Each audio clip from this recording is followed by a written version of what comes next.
How's your experience been with Sam so far? Good, because even the things I couldn't quickly figure out because I'm just impatient, I was able to find one of your videos on YouTube.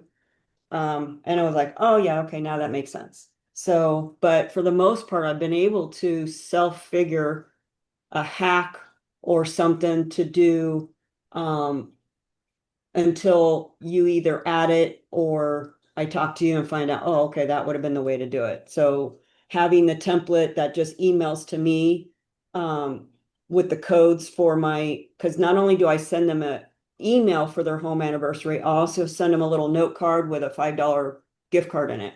Oh, So it emails me 10 days before their home anniversary date, and it gives me first name, last name, their mailing address, and I put in the code for their purchase date, so I don't have to even go into Sam to write that note card.